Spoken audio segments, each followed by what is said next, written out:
On jette les produits qui n'ont pas le bon calibre pour la grande distribution? Ce panier-là, il va être un déclassé. Donc il pourra partir à la conserverie hors norme chez Valorise.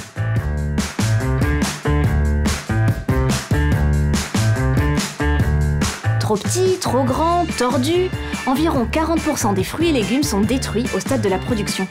Pour lutter contre ce gaspillage et pour valoriser le travail des producteurs, Peggy a créé l'entreprise Hors Norme, une conserverie anti-gaspi. Ici, chaque jour, 200 kg de fruits et légumes bio achetés localement et au juste prix se transforment en compote, ratatouille, pickles, soupe, tartinade, purée. Aujourd'hui, 25 produits composent la gamme.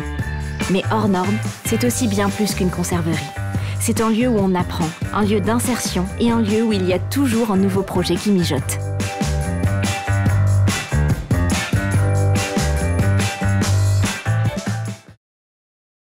Bonjour Peggy. Bonjour.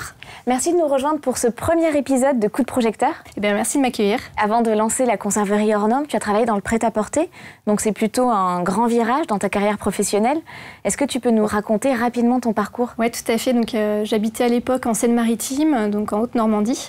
Et effectivement, je travaillais une quinzaine d'années sur des fonctions à responsabilité dans le prêt-à-porter. Et puis, après la naissance de ma petite fille, j'ai souhaité changer de vie. Et comme je considère la vie comme un livre constitué de chapitres, je me suis dit qu'il était temps d'en réécrire un nouveau. Voilà. Et donc j'ai quitté mon environnement natal, mes amis, ma famille, et donc je suis partie sur Saumur, qui était une ville de cœur que j'aimais beaucoup. D'accord. Pour décider d'écrire une nouvelle page. Et tu n'avais aucun lien avec cette région Aucun lien, aucune attache et aucun projet quand je suis partie à l'origine là-bas. Voilà, je suis partie d'une feuille blanche. Intéressant, mais alors comment est née cette idée de la conserverie? Alors je me suis très vite intéressée depuis très longtemps à l'alimentation, puisque c'est un sujet qui touche tout le monde. Et donc quand je suis arrivée sur Saumur, je me suis vite aperçue que c'était un lieu où on produisait. Voilà. C'est un bassin de maraîchage, on l'appelle le jardin de la France. Et donc les gens sont attachés à leur terroir et au bien manger. Et donc je me suis intéressée à cette thématique en allant commencer un petit peu à questionner d'abord les enfants, ensuite le milieu scolaire, pour voir en fait quel était leur rapport à l'alimentation. Et ensuite, je suis allée voir les maraîchers pour voir un petit peu comment ça se passait sur leur exploitation. Donc ça vient plutôt d'une démarche personnelle, il n'y avait pas du tout un projet défini? Je voulais vraiment connaître mon territoire et savoir comment on s'alimentait sur ce territoire-là. Et puis, au fur et à mesure du questionnement, des problématiques en sont ressorties. Donc, chez les enfants, notamment, ce qui est ressorti, c'est qu'il y avait une perte en fait de transmission. Avant, on cuisinait avec les mamans ou avec les grands-mères. Et le livre de recettes, il y a une cassure. Il y a une cassure aussi sur le savoir-faire, sur le geste, avec un impact sur comment s'alimentent les enfants aujourd'hui. Oui. Voilà. En allant voir les producteurs, je me suis perçu qu'en fait, ils jetaient énormément donc, de fruits et légumes, mais qu'ils n'en avaient pas conscience. Ah, voilà. Intéressant. Donc pour eux, en fait, c'était un mécanisme qui était intégré dans leur fonctionnement, dans leur métier, de jeter. C'est-à-dire quand c'était soit des surplus ou des hors calibre, on jetait. C'est un automatisme presque. C'était devenu un automatisme. Et donc ces sujets-là m'ont touchée et je me suis dit, je pense que j'ai trouvé une réponse à y apporter. Et c'est là où j'ai commencé un petit peu à tisser le projet. Alors maintenant, tu achètes tes fruits et légumes dans un rayon de 30 à 40 km. Comment ça s'est passé au début pour convaincre les producteurs du bien fondé de ta démarche? Le lien s'est noué petit à petit. Ça a été une relation de confiance progressive en fait, qui s'est faite. Parce qu'au début, en fait, quand je leur disais « mais moi j'ai envie de vous racheter ces fruits et légumes-là pour en faire quelque chose », ils me disaient « mais c'est du déchet, tu vas pas nous les acheter ». Et moi, ça me tenait à cœur. Voilà, c'est pas juste je récupère, c'est on rachète. Pour valoriser aussi à la fois le produit, mais à la fois aussi des gens qui travaillent la terre. Après les producteurs, il t'a fallu trouver des moyens de commercialiser tes produits et de convaincre aussi d'autres personnes. Comment vous fonctionnez aujourd'hui ?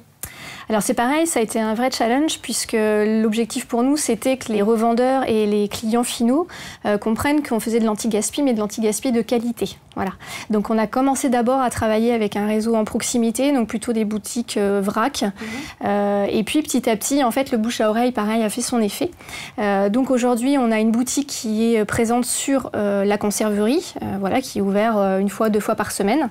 Et puis on a un réseau, donc on travaille avec les réseaux vrac, les boutiques de proximité, et puis on est également présent dans les jardineries. Donc pareil, on a commencé d'abord dans les Pays de la Loire et aujourd'hui on arrive en Centre-Val de Loire, Bretagne et puis l'expansion se fait petit à petit. Tu embauches 6 salariés. 4 d'entre eux sont en réinsertion professionnelle. Là encore, tu as fait un choix fort. Ce sont des profils qui sont éloignés de l'emploi parce que voilà, ils ont eu des aléas dans la vie, comme à tout à chacun, ça peut arriver. Et donc nous, on est là pour être un tremplin. Ils n'ont pas forcément vocation après à travailler dans le milieu de l'agroalimentaire ou de la conserverie. On est juste un prétexte pour retourner dans le milieu ordinaire du travail. D'accord, c'est un contrat de 2 ans. Tout à fait. Et à chaque fois, tu réembauches Voilà, on a à peu près 4-5 salariés en insertion. Est-ce que maintenant, tu as des projets pour la conserverie? Comment tu vois les choses dans le futur? Alors oui, on a des projets. On continue à s'équiper au niveau du matériel, de manière à monter en quantité et en gamme, de poursuivre la commercialisation sur la France entière.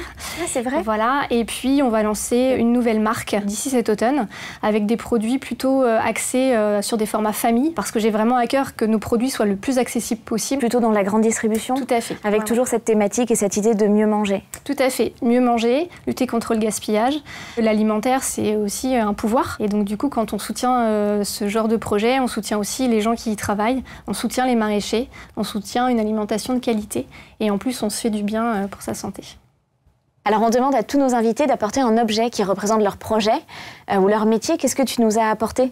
Alors je vous ai apporté une petite compote de pommes au caramel parce que c'est la première recette qui est entrée au catalogue de Hors Normes.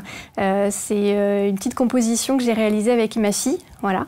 Donc effectivement, il y a beaucoup de gourmandise mais aussi beaucoup d'amour qui compose ce petit bocal. Ça a l'air délicieux. Est-ce que je pourrais la goûter? Mais bien sûr. Merci beaucoup Peggy et merci d'avoir répondu à toutes mes questions. Merci infiniment. Je te souhaite tout le meilleur pour la suite. En menant sa lutte anti-gaspi, Peggy nous apporte aussi la preuve qu'on peut créer une petite entreprise sociale, performante et toujours porteuse de sens. C'est pour toutes ces valeurs que Groupama a remis à Peggy le trophée Pro Loire-Bretagne qui récompense les très petites entreprises qui font de très grandes choses. Pour retrouver les produits de la conserverie, toutes les coordonnées sont disponibles dans le texte sous cette vidéo. Je vous dis à bientôt pour un nouveau coup de projecteur.